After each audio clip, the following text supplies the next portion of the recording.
Okay, everyone, again, good morning. Welcome back. Welcome for the first time. I got a couple of things I was going to talk about today. These are my notes for my book. And so I was going to just pick some and just figure out what was in my head back then. A lot of it makes sense. But I want to talk about the law of attraction. I touched on it last week just a little bit. And then I want to talk a little bit about what I know is coming in the future, if there's such a thing. And so I want to talk about the law of attraction first. And this is one of these things that changed my whole life after I dealt with it for a little while. There are some things that when you learn them, it hits your reboot button. Everything you knew before changes, right? And so the law of attraction was one of those things. And it had to do with me taking on responsibility for what was happening to me. Right? And so I started listening to Abraham Hicks. I listened to it so much, people stopped riding with me. Because I didn't play music, I listened to this positive stuff, right? So that got me to where I'm at today. But what was good about it, they could break it down into three pieces. Right? The law of attraction, that which is the same is attracted. The law of deliberate creation, right? And the law of allowing. I had a problem with the law of allowing in the beginning. Everything else I've heard about. So the law of attraction means whatever is likened to itself is drawn. Right? My grandmother and them used to say, the apple doesn't fall far from the tree. And, birds of a feather flock together. Right? All that's describing the law of attraction. Same things are always attracted. Almost like the magnets, if they're different, the same poles, they just miss each other. Or if they're different poles. And then if they're the same, they're attracted. Everything is like that. Everything has a vibration. And then as they come together, if they feel the same, then they go. If that like ships passing in the night. Right? And so the law of attraction is good. I had to come to grips with whatever was happening. I had something to do with it. Good, bad, indifferent. I had something to do with it. At least 50% of it. That's how I started out. And I was trying to, let me fix my 50%. The other 50%. If they want to, fine. And so the law of attraction was good. And that's how I started. The next was the law of deliberate creation. The law of deliberate creation. Where you deliberately create your reality, what's happening to you, or you go by default. Right? Like you're watching a movie. And you get into the movie and you go outside and you're still into the movie and you walk in front of a car and get hit by a car, right? You didn't deliberately create that, but by default, by watching this energy and doing something happened to you. Or you could say, I'm watching the movie and wow, look at this is cool stuff. How did they do that? How did they do that? Different vibrations. So when I come out, I'm still, I got a positive vibration from it versus something. So I deliberately created that. Everybody has that, so it's the law of deliberate creation. You can let it go by default, like you can have your astrology sign lead you by default. Do nothing. My astrology sign says I do this, I do that, I'm capable of that. And so that's by default. You can run it by default. Nothing is wrong with that. You can live your life breathing to passing, you're still good. Or you can say, no matter what this chart says, this is what I am. This is who I like. This is how I'm going forward, right? If I listened to those charts, we wouldn't be together because it says, the dog and the whatever it is don't get along. You're going to tell me how I get along. And so that's deliberate creation. Right? You have to choose that. I do that. I did that. Right? Or you can float along and when people say something to you, you go with it. And then somebody says something, you go with it. Right? By default. It's another choice we got to make. The other part was the law of allowing. Whereas I had to allow the crazy guy to be the crazy guy. Right? The weird guy to be the weird guy. The crazy politician to be the crazy politician. I had to allow that so that I can be allowed to be whatever I want to be. You have to allow them to be what they want to be. You can't want to change them into something you want them to be. Otherwise, then they'll be trying to change you into what they are. And so you have to choose, allow them to be whatever they are, no matter who it is. right? No matter if it's a murderer, you have to allow them to be that, right? The guy that runs the fastest, you got to allow them to be that. On both, all the way through, you have to allow whatever they are to be, and then you are allowed to be whatever you want to be, right? Again, it goes back to the beginning. If you start looking at these people in a negative way, the law of attraction says whatever you give out, what energy you give out, I'm going to give you some more of it. Basic stuff. So it's really one law, but you can break it down into certain different pieces. And you're at the bottom of it all the time. You're the foundation of whatever it is, right? It's the law of attraction. And again, this is one of these things that when you really grab it, your whole life changes. And then when you really, really grab it, you change. You're never the same again. I can look back and see the times before I used to love this law of attraction, where I would be, yeah, they did that to me, or that accident happened to me, right? Or I got my girlfriend left because of something outside. And so my life changed since I started doing that. And now it's been 20 years, right? And I can see, and I'm speaking from experience because I can look back and see things changing before, during the classes, communication workshops, and to now. Right? And so I can speak about those things because this is my experience, right? You can take it or leave it or use it or twist it or whatever you want to do whatever you need to be doing, all right?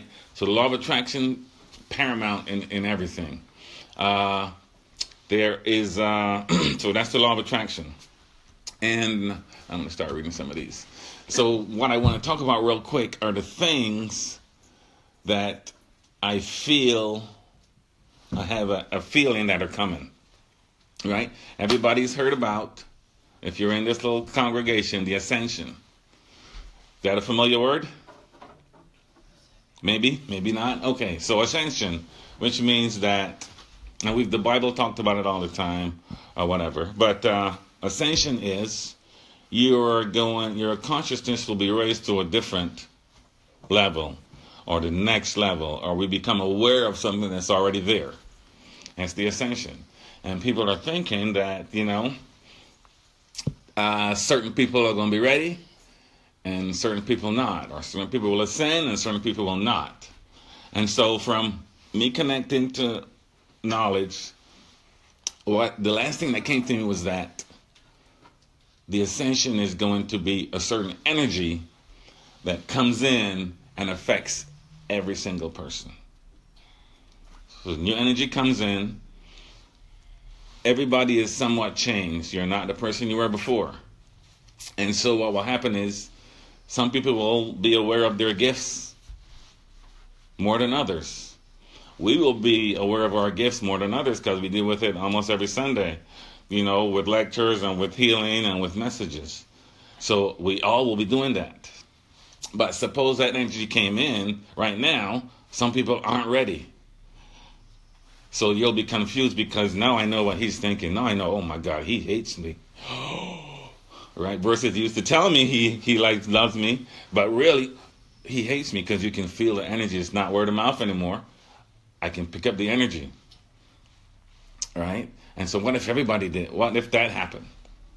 And so that's what they mean when some people will ascend and some people will not.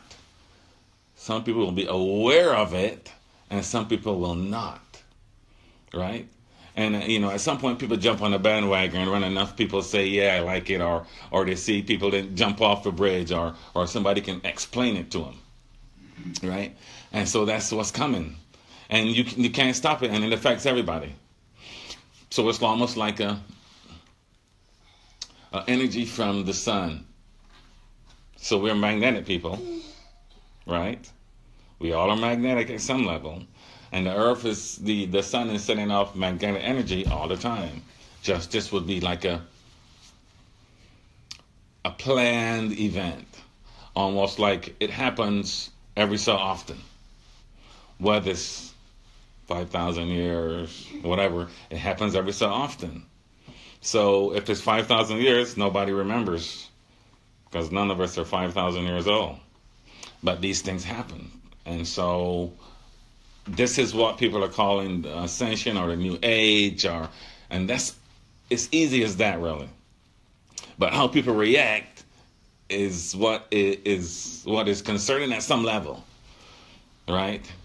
Because if you can, again, if you know what's happening, you have a feeling, or you realize you can feel somebody else's pain, and you're like, oh my God, I'm sick, I got to take something, and it's not even yours. So all this kind of things that we'll see happening, and so for certain people that won't be the case, because we've been talking about it. I've been talking about it for 8-9 years. I've been studying it for 20-30 years. So I'm okay. I know what's happening. I know I control whatever happens to me. No matter what happens to me, if the moon falls from the sky, I know I'm good. I don't care what happens, the law of attraction says I'm good. And I'm connected to something that lasts longer than this physicalness. I'm identifying with that, right? Whether you call it guides, angels, spirit, I'm identifying with that thing. So no matter what happens, I'm good. And if we start thinking that way, no matter what happens, we're good, right? There are things out there now that are trying to scare you into thinking other things, right? So if I say extraterrestrial, what comes to mind? Question. What comes to mind? Outer space. Outer space. A tall gray. A tall gray. Anything else? Anything that's not our planet. Okay. So, anybody remember the Phoenix Lights? Anybody know what it is? Where this big triangular lights flew over the city really slow, and everybody went into panic. So that actually happened. And then they said it was flares or something, right? Trying to confuse what I saw or what you saw, what these people saw, right? And so first of all, it was like, oh, it's E.T. What if, that was one of the big things off of these, what if that was government controlled technology? What if that was ours and nobody knew about it, or certain people knew about it, mainstream doesn't? What if? So really, it's not really extraterrestrial, it is just advanced technology. Advanced technology, meaning, how do you think we get this iPhone? Right? Before, what it was, I would have to stand by the wall and and you couldn't see me. Remember those days? I remember when the radio, we used to hang it on the wall almost as half of this size. It's called radio fusion. That was the radio. If I'm gone, I don't know, I'm no longer connected. Now, look what, the radio's with me, in my pocket. I used to have, I have thousands and thousands of records and music. It all fits in my pocket now. So how long ago was that? Maybe, say 40 years. Can you imagine 40 years or 400 years ahead, technology-wise? This thing, we will be able to communicate with it directly. We can do that already. You just don't know it, so we don't even consider it. We can communicate with everything, because everything has a vibration. So you can connect with everything, trees included. You can talk to the seat you're sitting on, because everything has a vibration. And then once you get in that vibration, then you know what that thing knows. You get in the vibration of yourself, you know what this thing knows, and what all my grandparents knew, and then what everybody else in the universe knows. And so so really it's not new, it's just new to some people. Right? So there are some people there are some machines that are called, it'll come to me, where you sit in the machine, where you sit, and you create this machine around you, and you can go places in this machine and come back. Call a Merkaba, but we all can do it, right? And so this is nothing new. There are books I read a long time ago the book of Enoch, the Keys of Enoch, talked about all this stuff before the Bible, right? So it's not new, it's just new to some of us, right? And so some people call it differently. You call it spirit, you call it God, you call it whatever it is. You are in contact with it right now. But most of the time, you don't hear it because our mouth is moving, our brain is going, and we don't sit down and relax and listen. One good reason we do meditation or yoga. So it helps you to relax, close down your thinking mind, for a little bit. It's a good thing. You just don't want it to run you. So you close it down, you shut off the work, the car, the fan clicking, you turn down all of these outside deals. And then you're able to hear yourself. People call it spirit or guides, but really you're hearing yourself. That's been talking to you from the time you took your first breath. We just don't hear it. Kids hear it. They're closer to the beginning, so they'll tell you, "Oh, I have an invisible friend here with me," or they can tell you stuff because they're that close to the beginning. Us as older people, putting myself in that basket now, we're closer to the other end. We say is the other end, birth and death, life and passing, right? And so then we're more connected to this God or spirit or soul or whatever it is as well. Right? And so all these things we can do already. Right? So when the I call them space brothers, when they come, we know already that we are in control of our stuff. And we know that they're just more highly advanced. They're not better, because there are some civilizations that are so highly advanced they don't know what to do. Right? They're so highly advanced that they don't fight, they don't quarrel, right? So there's no impetus for them to do something. So they're at like a flat line. So technologically advanced, they're at a flat line, right? So spiritually advanced, they're at a flat line. And so we as human beings, so we can take up to... right now we're dealing with, say, 40% negativity. If you turn on the television, 40% of the stuff you hear is going to be negative. Or more. I don't want to jump across there. But it's probably more. Right? That's a lot. Because there's some people that can only take 2%. 2%. And if they get more than that, then they're 2%. And so what we're doing as human beings, we're showing the universe how to deal with negative energy. How to deal with it, take it, transform it, and make it something positive. That's what we're doing. Whether we know it or not, that's what we're doing.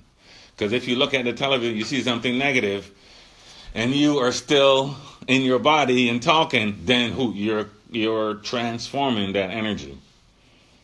Right? Whereas some people have to wear a suit. Why do they wear a suit?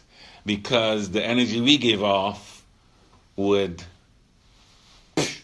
they would go because we give off, again, it's all about energy. And we give off a lot. And so we're transforming. So we're like a lighthouse right out there, and we're dealing with this stuff, and then everybody will be able to see the light. Everybody will be able to see it. So that's what we're doing. That's why sometimes I don't mind if we're 10 people here versus 5,000. Because 10 people who are really connected can change everything. That's why we sing. Because singing gets us in the same vibration. Right? And then we get into our little talk, really. This isn't a sermon. I'm not telling you stuff, right?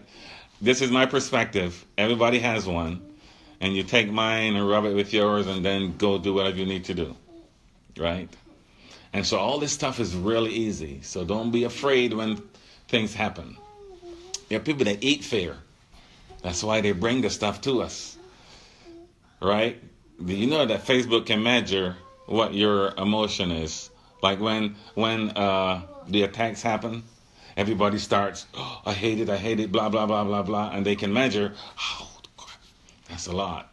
So they can measure that.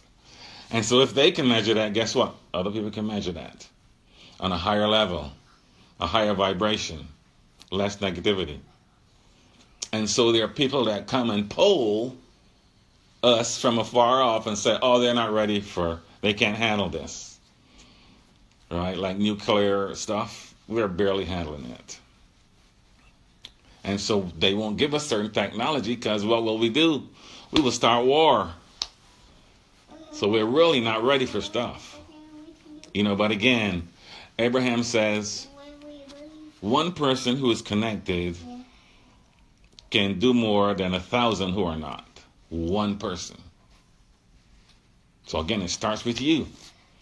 Right? Everybody I want to save the world, but I don't want to save the world anymore. I want to save me. And then if I save me and make me the best person I can be ever, then right around me will change. In that vein, whether I speak it or whether I just sit there, people will feel that energy.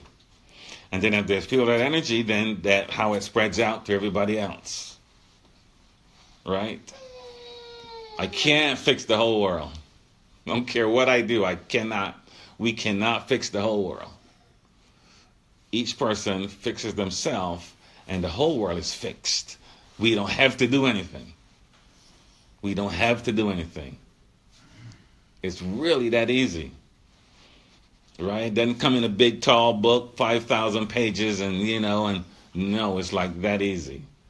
So you got to watch for these things that are coming. Don't be afraid and be scared, because to be scared, okay, that's the kind of energy you're putting off. And the universe just says, okay, here you go, here's some more of that. That's all that is. Right? Or you could be like, okay, there's a lesson in this thing. What is it? What is it that I'm looking at that they're feeding me stuff I need to work on? Everything you look at, that's what that's about. Everything you look out at, ugly person, tall person, even short person, even fat person, all of them, whatever you say is about you. It's not about the other person. Back in the day, that other person, we called that other person an angel. So we got together before breath and we said, okay, I'm going to be the guy that pushes you over the edge so you can do something positive. I'm the guy that's going to walk around and throw something at your dog that you can put up a better fence or treat your dog better or whatever. So everybody that you see had a meeting and said, I'm going to be this in this life for you so you can do this. So you can't blame the guy that's the murderer, because now we know what that energy is, and we know I like it or I don't. So you can't blame again, put the blame on anybody for doing anything, because they're pointing out stuff about you that you need to fix. And if you can let the murderer be the murderer, then your life is automatically changed, because then you can be whatever you want to be, no matter what anybody says to you. And it's really, really easy. I have thousands and thousands of books, and really I wish I didn't have to have them, because after a while, all the books say the same thing. Right? I used to listen to Abraham for 20 years, and they were 5,000 questions, and the answer turned out to be the same, always, saying it a different way. You're doing it to yourself. You are doing it to yourself. Whatever it is, you're doing it to yourself. But the books are tools. They go up and then it's like, oh, I don't need a ladder anymore. Thank you. Only because I think I can't jump that high. We limit ourselves by everything, by what we say.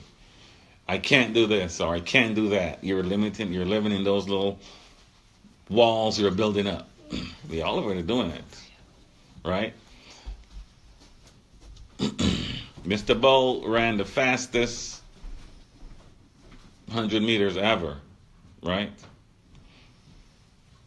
20 years ago, we didn't even think that it was possible. So now it's like, oh, it's possible. So now it's possible to even go faster, right? So I'm gonna stop on this thing here. Competition. This came out last week. Competition is not always a good thing. Because if I'm in a race with you, if I'm in a walking race with you, all I want to do is walk one step further to say I win. I won. But that's not the best of me. Right? If I'm looking at the best of me, I have no competition but myself. And then I won't care how far you go. I will just care how far I go. And it's unspeakable or unknowable how far I can go. I can go farther than I even dreamed of, anybody dreamed of. And so if I drop the competition, I just want to be the best person I can be always. If you drop the competition, that's how you look at it. Then really there's no loser. Even if I come in second, I did the best I could right now. And so that's what I have to say. And so, does anybody have any questions right now while I'm all hyped up? Okay, or we can talk about it after. All right, and so I will finish today. Thank you for letting me spill my beans, so maybe your soup might taste better.